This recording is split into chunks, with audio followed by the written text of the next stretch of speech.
November 30th, 1874, Winston Leonard Spencer Churchill was born at Blenheim Palace in Oxfordshire, England. A future soldier, politician, and icon who would help shape the 20th century. But what was his greatest failure? And how did he respond to it? As a young officer, Churchill served across the British Empire before leaving the army in 1899 to write and enter politics. By 1900, he was in Parliament. He began as a conservative, then switched to the Liberals because of the Conservative Party's support for protective tariffs. In 1911, at just 36, he became First Lord of the Admiralty, the political head of the Royal Navy. He pushed to modernize the fleet and was in that role when the Titanic sank in 1912. When World War I began in 1914, his post became more crucial as the seas grew more dangerous. When the Lusitania was lost in 1915, he faced criticism for not doing more to protect passenger ships from German U-boats. Churchill became the leading proponent of the Gallipoli campaign, a bold attempt to break the stalemate by striking the Ottoman Empire to open sea routes to Russia, one of Britain's allies. Poor coordination, hesitation, and fierce Turkish resistance turned the plan into a disaster, with heavy casualties on all sides. Though responsibility was shared, Churchill became the scapegoat. Forced out of the Admiralty and shifted to a minor office, he resigned and did something few politicians would dare. He went to the Western Front. In 1916, he commanded a battalion of the Royal Scots Fusiliers in the trenches of France, living among his men in mud, cold, and constant danger. He returned to the House of Commons in 1916 and served in several positions in the government of Prime Minister David Lloyd George.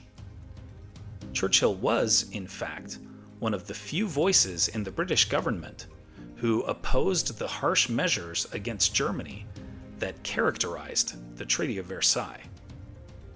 He rejoined the Conservatives in 1924, but fiercely objected to Prime Minister Neville Chamberlain's policy of appeasement in the face of Adolf Hitler's aggressive actions in the 1930s. When World War II began in 1939, Churchill was recalled to serve as First Lord of the Admiralty. In 1940, he replaced Neville Chamberlain as Prime Minister. The harsh lessons of Gallipoli and the trenches helped forge the bulldog leader who rallied Britain, vowed never to surrender, and became one of the central figures in the Allied victory.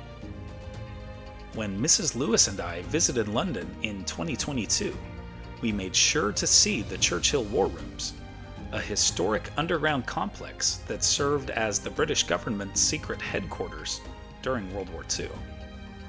It still looks much as it did in the 1940s, and includes exhibits about the life and times of one of the most influential leaders of the 20th century. Here are other events that happened today in history. In 1776, British General Howe offers to pardon all patriots who declare their loyalty to the king. In 1835, writer Samuel Clemens, who uses the pen name Mark Twain, is born in Missouri. In 1876, Princeton meets Yale in the first football game played on Thanksgiving Day. In 1954, an 8-pound meteorite crashes through an Alabama home, injuring a woman.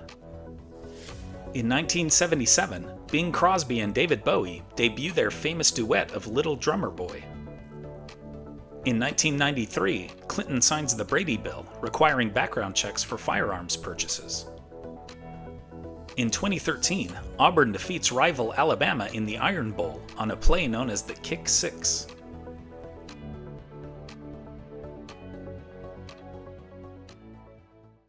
And now it's time for our Today in History quiz. Rosa Parks was working as what at the time the Montgomery bus boycott began? A secretary? A cook? A nanny? Or a seamstress? Liked learning about Winston Churchill? Then you'll love this one about the sinking of the Lusitania while he was serving as Lord of the Admiralty. Tap the screen to keep the story going on Today in History.